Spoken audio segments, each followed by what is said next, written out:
Alright, we got more of this cool plane game coming right at you. Coming at you like Cleopatra, as they say. Do people still say that? Speaking of Cleopatra, did you hear they're bringing back Clone High? That's pretty cool, huh? I've never seen it on television. I've only seen clips of Clone High via the internet. And I would imagine that's how most other people have seen it as well, since your average YouTube user who comments on stuff is probably like maybe early 20s, and Clone High was a show in the early 2000s, so naturally the average YouTube person probably didn't catch it in its original run. But anyway, yeah, it's coming back, so that's pretty cool. You got Abe and Toots and Cleopatra and all your favorite characters. I don't know if they're gonna bring back Gandhi though, since he was part of the reason the show got cancelled the first time. People were going on hunger strikes because they didn't like how Gandhi was depicted in the show. Anyway, let's stay on task here. So this time we gotta, well, just like in the last episode, we gotta take out this gargantuan B-17 bomber. Yeah, just like that. I like how it makes the anime plane crashing sound effects as it goes down. The whoosh. That was a terrible impression of that, but you get the idea. It sounds like the type of sound effect they would use in Dragon Ball Z when they blow up a rock formation. And they did that very often. Always with the smashed up rock formations. Well, how else are you going to demonstrate how powerful a character is? That was always a point of a discussion in the fandom, was how powerful one character was versus another. To the point where I saw like an eBay listing once for Dragon Ball Z action figures, and the dad was so glad to be getting rid of these toys, and he was listing all the things he wouldn't have to put up with, and one of them was, "No more listening to my sons argue over who was more powerful than who. It's finally over." And he was thrilled to not have to put up with that anymore, I guess. I'm surprised I still remember that 15 years later. Only read it the one time, but that the guy who was doing the eBay listing just hated Dragon Ball Z for whatever reason. Did that say Kojima Island a minute ago, by the way? I guess I don't know if this is like a Japanese-made game or what the story is. I haven't looked into the developers all that much. We can upgrade the whole plane itself, you see that? And we don't have enough money for it, but perhaps at a later date. I'm sure there's lots of other cool designs we can look into. Planes are cool. I knew a guy once who was super into planes in elementary school, and it was planes every day, and everybody thought he was going to become like a pilot or an aircraft technician, and none of that ended up happening, unfortunately, because reality is very cruel, and when you grew up in a small rural town in the middle of nowhere, you have very little economic opportunities, so a career in the world of aviation never quite became an option for the poor kid, which is too bad. He would have liked that. But anyway, I don't know if I would have wanted him actually working on planes though, because he also was a bit slow, and hate to make a mistake in such an important field, but I shouldn't But anyway, let's not slander people I knew in the past. That nothing good can come from that. So anyway, yeah, Clone High. I wanted to finish up my thought on that. I always liked that scene they had with Abe's dad. I only know of it because of the YouTube video of Best of Abe's Dad, where he says, "You have to verb the adjective noun." Everyone likes that scene, even me. Normally, whenever there's a large group of people that likes a thing, I'm always the one douchebag that goes, "Everyone likes this one thing when there's this other thing they don't know about that's better." But in this instance, I guess I'm on the side of the normies, where I like the one popular scene that everybody knows about. So I guess you can feel disappointed in me if you want for being a normie. God, does this make any sense to anybody? I feel like it becomes really difficult to follow my crazy-ish train of thought sometimes. So what else to say about planes? So there was Disney's Planes, the movie from back in the day. I never saw that because I was like 57 when the when that trailer came out. I don't know why I gave you such a high number. That's not the truth, but anyway, that movie was not for me, but apparently it was made directly by Disney and not by Pixar, which is very unusual because it has all the visual stylings of a Pixar movie, but apparently Disney and Pixar had been in partnership for long enough that Disney figured out how to just completely culturally appropriate Pixar's style so they could make CG movies in that style and nobody'd be none the wiser, and they'd say, we don't even need you anymore. We've taken everything good that you do and we can do it ourselves now. So you can just go ahead and get the hell out, Pixar. Oh, corporate relations. So there was also a rip-off of Planes. I'm gonna switch hands on the mic real quick. Oh dear. Anyway, there was like a rip-off movie of Planes that came out at around the same time called Wings, and just one of those movies where it's made, under the assumption that some confused grandparent will buy the wrong movie because they're not looking at it very closely.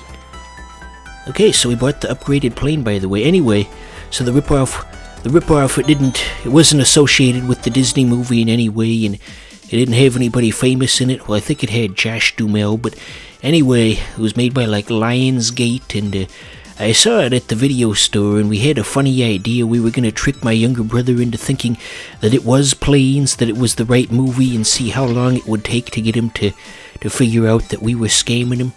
We're looking through the different skins for the plane, by the way, if you're wondering. We can do that now. We'll give it a cool yellow skin. Anyway, so we were trying to trick him into thinking that it was Disney's Planes that he was watching, but we did not get far because the way the movie was set up, it was pretty hard to avoid.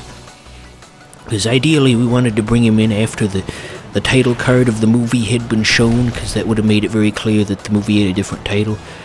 But the thing is, it just had this crazy-ass long commercial break before the movie actually started, and you couldn't fast forward through the fucking commercials, so we sat there, no exaggeration, for like 15 minutes after commercial, and so that kind of ruined the timing of it, so we ended up being there when the movie officially started, and he saw that the movie was called Wings and not Planes, and it was still kind of funny, as we still tried to convince him, even in the face of such an obvious lie, and he wasn't really buying it. This isn't Planes, this is Wings. What kind of idiot do you take me for? Ah, gosh, that was funny. Fun times. I feel like I didn't properly articulate why the long commercial break with the unskippable commercials ruined their ability to fool the younger brother into thinking that the movie was a different movie, but I think you'll get the idea. Because I guess the idea was, here, let me try and articulate this a little better. The idea was that, if we could get past the title card really fast at the beginning, that would be before he comes into the room, but we couldn't do that because there was 15 minutes of commercials beforehand. Oh, I like how they had the gargantuan plane still crashing to the ground after you blow it up. They don't just get rid of the model immediately when the plane blows up. That is a cool detail. I don't think I even noticed that when I was recording this footage. And top quality stuff. Kudos to you, Skyrogue developers. Kudos to you. But yeah, I don't think Wings the movie had anyone famous in it aside from Josh Duhamel. What exactly is Josh Duhamel famous for? It's kind of an embarrassing example, but I know he was in Fanboy and Chum Chum. Just saying that out loud just made my brain just fucking wrinkle. That was definitely like a full generation after I outgrew Nicktoons, and it was just ugh. And everyone on the internet agreed that it was a bad show at the time. But if you were to ask your average interneter today their opinion of it, they'd say they like it, because, nostalgia's a tricky thing, where people are always nostalgic for the cartoons they saw as a kid, even if they weren't good enough, or even if they weren't very good. And it's been long enough now that someone who was like some stupid 6-year-old kid when the show came out would be like 17 or 18 by now. So, basically, So yeah, they'd be old enough to be nostalgic for old cartoons, so there's a whole subsection of the internet that thinks Fanboy and Chum Chum was the best cartoon in the history of time. It all goes in cycles. Soon people will get nostalgic for things even more recent than that, though. People will be getting nostalgic for 2013 and 14 era stuff that they'll be looking back fondly on stuff that came out when I was in college, and that's just gonna be a sad day. As the Heavy says in TF2, oh, it is sad day. Alright, let's take a look at some other skins for a cool airplane. I think I saw a good looking red one. Which one was it? Yeah, there we go. Scarlet Red, is that what they're calling it? Speaking of Scarlet, wasn't the new Xbox gonna be called the Xbox Scarlet at some point? Or was that just a code name?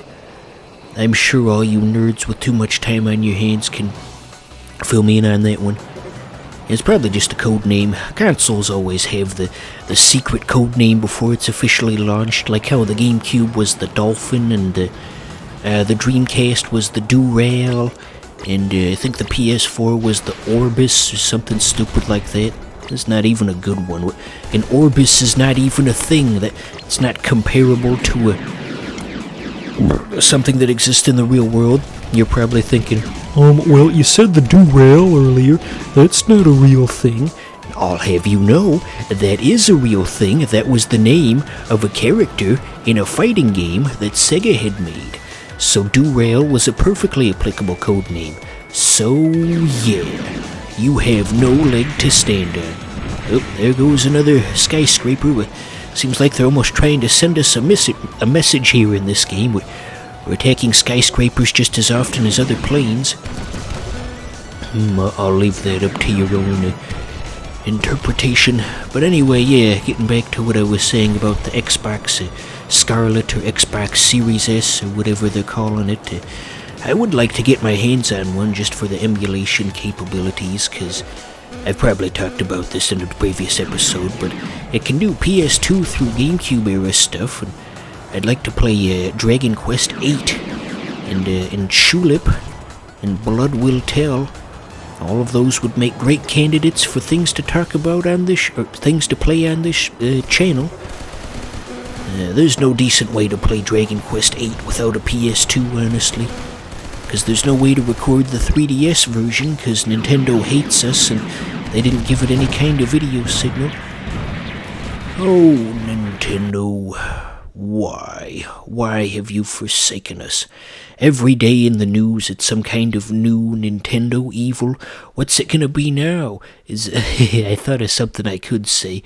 I was gonna take that Family Guy joke about Rob Schneider and the Mexican immigrants and just replace Rob Schneider with Bill Trinan, but I think that could actually be considered slander and I could probably get sued for that, so I'm not gonna actually say the joke in its complete entirety out loud, because I don't feel like getting sued. So anyway, that was the last episode of Sky Rogue, unless you guys want more. But nobody's out there watching this, so I guess that's gonna be the last of it. So, toodaloo.